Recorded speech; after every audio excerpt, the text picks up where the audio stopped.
This is Radio Taiwan International.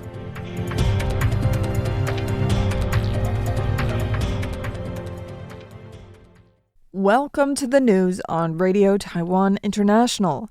I'm Tristan Hildebrand coming to you from Taipei, Taiwan. We begin with a look at today's top stories for Tuesday, March 10th.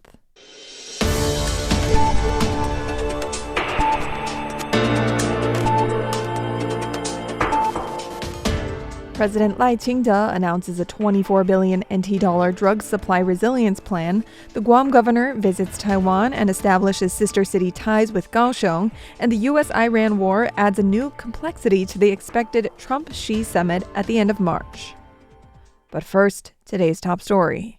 At a meeting with representatives from the biomedical industry at the National Biotechnology and Medicine Care Quality Award ceremony this Monday, President Lai Ching-te said he has instructed the cabinet to plan a 4-year plan for national pharmaceutical resilience. Lai said, We plan to invest 24 billion NT dollars and will build a drug supply defense line for Taiwan through domestic production for domestic use, smart regulation, and internal alliances. The goal of the initiative is to boost industry momentum, drive a trillion-dollar economy, and make Taiwan an indispensable partner in the global biomedical supply chain. Lai emphasized that as Taiwan's first president with a physician background, one of his most important responsibilities is actively promoting a healthier Taiwan. To this end, he is working to build a more comprehensive and robust national health insurance, NHI, and healthcare system, cultivate outstanding medical professionals, and develop the biomedical industry into another pillar protecting the nation.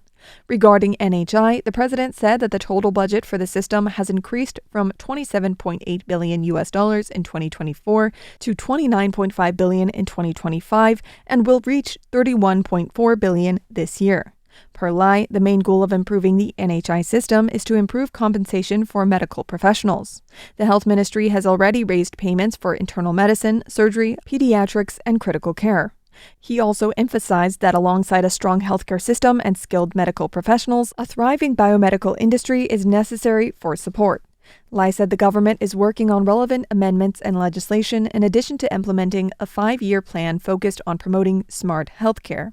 Lai said the government will continue supporting innovation, research, and real-world applications in the industry, promote smart and digital transformation, strengthen healthcare resilience and accessibility, and help Taiwan's technologies reach the international stage. Guam Governor Lourdes A. Leon Guerrero is leading a delegation to Taiwan for 1 week to deepen cooperation in areas including smart agriculture and healthcare. Foreign Minister Lin Jialong hosted a banquet for the delegation this Monday, discussing views on tourism, medical referrals, and cultural exchanges. The foreign minister stated that Taiwan and Guam share Austronesian cultural heritage and are democratic partners in safeguarding regional peace and stability. He said tourism, educational, and agricultural exchanges with the United States territory have become increasingly close over the past few years, while people-to-people exchanges have also flourished. In her remarks, Leon Guerrero noted that the delegation's visit led to the establishment of a sister city relationship with Kaohsiung City. She said she hopes to further consolidate bilateral friendship through city diplomacy. Guam's government is committed to expanding medical cooperation with Taiwan, she stated, hoping to improve the quality of Guam's medical care through exchanges of medical education and professional medical personnel. She said the territory also looks forward to establishing deeper connections relating to indigenous culture and tourism. The foreign ministry echoed Leon Guerrero's hopes and emphasized that future cooperation will jointly promote economic prosperity and improve the well-being of people from both Guam and Taiwan. The U.S.-Iran war is adding new complexity to the expected Trump-Xi summit at the end of March. The war between the United States and Iran is reshaping the Middle East, and it may also be reshaping the balance of power between Washington and Beijing.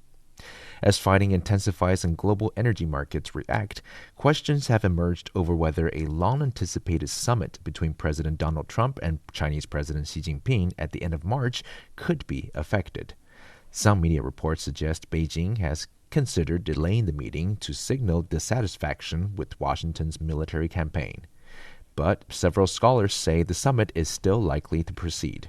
Taiwan's Institute for National Defense and Security Research fellow Shi Jianyu says Iran is the key strategic foothold for China in the Middle East.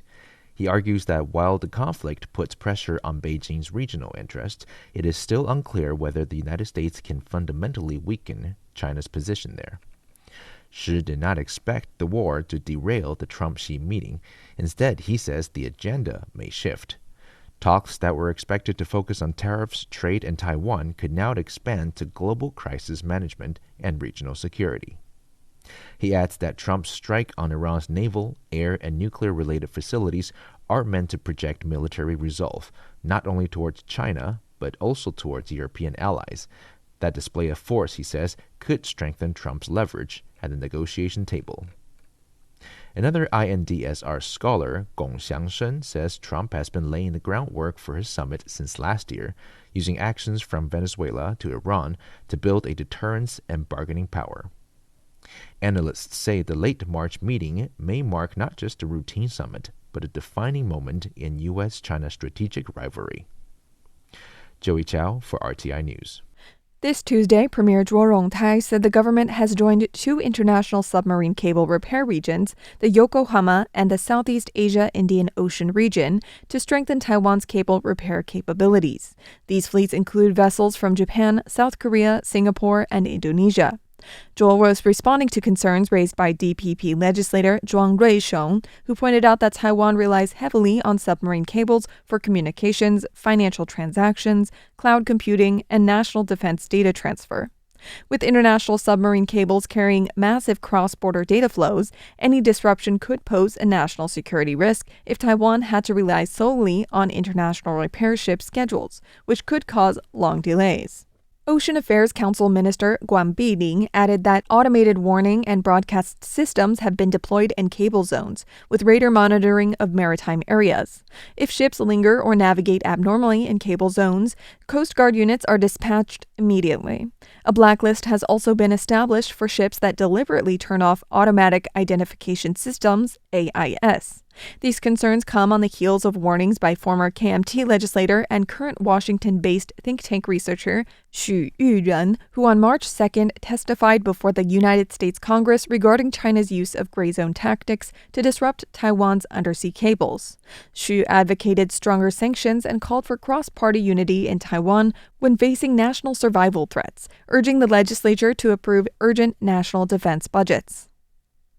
Premier Zhuo Rongtai on Tuesday rejected accusations from opposition lawmakers that his recent trip to Japan to watch Taiwan compete in the World Baseball Classic, WBC, involved misuse of public funds, saying the visit was entirely private and paid for out of his own pocket. Zhuo drew public attention after appearing at Tokyo Dome on Saturday to support Taiwan during the team's game against Czechia. He returned to Taiwan that evening. During a legislative session on Monday, KMT legislator Wang Hongwei accused Zhuo of potentially misusing public resources and suggested the trip could involve corruption amounting to millions of Taiwan dollars. Premier Zhuo rejected the allegation, detailing that the visit took place during his leave and was personally funded. Zhuo said, I don't want the legislators to find fault with the cabinet, so I paid for everything myself. I have all the receipts. I didn't claim a single penny of public funds. Even the cost of the tour bus I took was my own money. I bought all the entrance tickets one by one from the Chinese Taipei Baseball Association, asking them to buy them for me. Of course, my security personnel came with me. I only had 3 bodyguards with me. The rest were other staff members, and I even paid for their expenses. The premier said his main purpose in attending the game was to support Taiwan's national team at a critical moment in the tournament. He also said he hoped to visit team captain Chen Jie-xian, who had been hurt earlier in the competition, but ultimately decided not to interrupt the team's training. Foreign Minister Lin Jialong added that Zhuo followed normal procedures in applying for the trip and did not receive special assistance. Thank you for joining me for the news. I'm Tristan Hildebrand. Stay tuned for another 50 minutes of English language features brought to you by Radio Taiwan International.